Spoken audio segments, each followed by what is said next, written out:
They called it the silence of stars. For 3,000 years, no new civilizations emerged in the galaxy's outer rim. No new voices joined the cosmic chorus. Just emptiness. At the galactic core sat the reason why. The Zorith Dominion, a vast empire of 10,000 worlds, millennia old, unchallenged and undefeated. They had perfected conquest into an art form. First came the probes, then the psychological warfare, then the ultimatum, submit or burn. Every species chose submission. For 3 millennia, the Zorith swept through systems like a storm, enslaving races, burning histories, rewriting entire cultures in their image. They turned proud warrior species into factory workers, ancient philosophers into data processors, artists into nothing. The galaxy learned to fear the sight of their crimson ships, until they found a small blue world in an unremarkable system. Earth. At first, it didn't even bother with a fleet. Just probes, observation drones floating past our moon like cosmic vultures. The Zorith analysts laughed at their findings. These humans had barely left their own planet. They fought each other over invisible lines called borders. Their technology was primitive. Their lifespans were pathetically short. Fragile, read the report. Divided. A curiosity at best. It was filed under non-threats and forgotten. Their first mistake. Because we noticed. We didn't just detect the probes, we captured them, dissected them, reverse engineered them.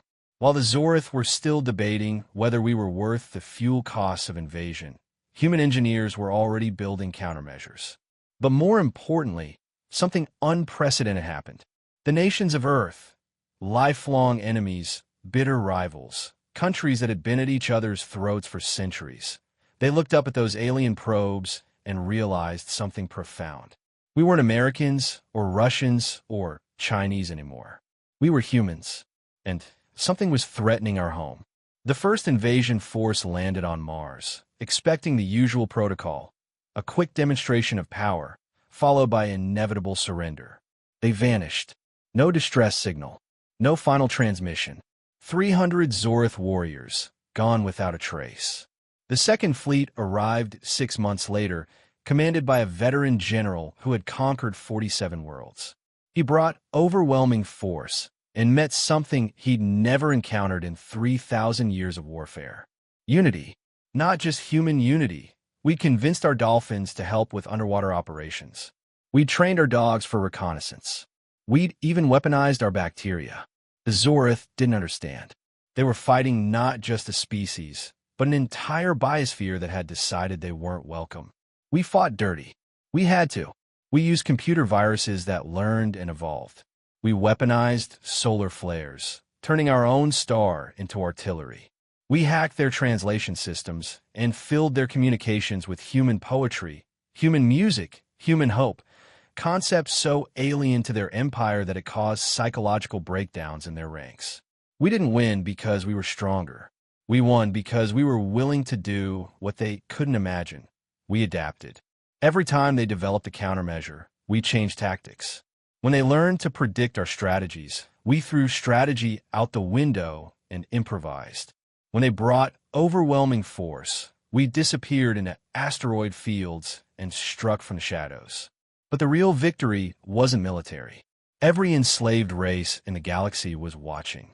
For 3,000 years, they believed the Zorith were invincible gods. Then they saw something impossible. The gods bleeding. The Altarians were first. They sabotaged their own factories, choosing death over slavery.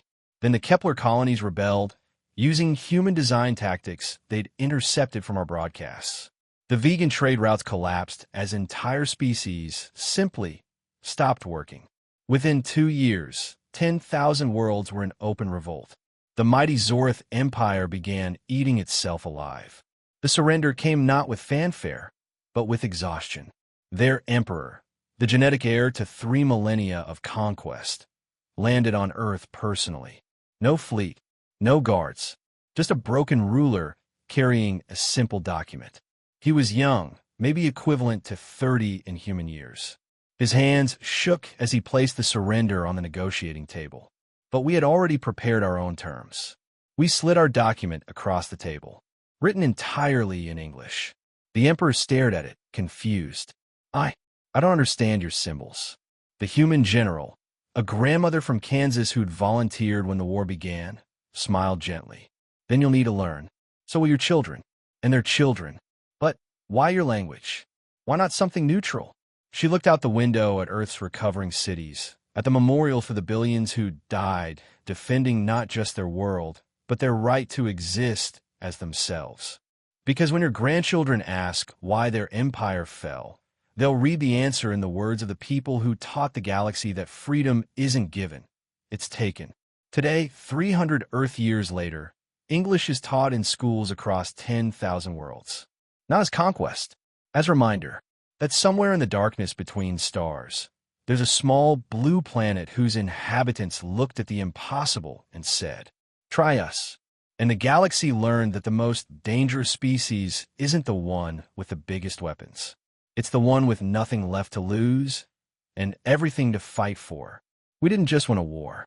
We taught the universe how to be free.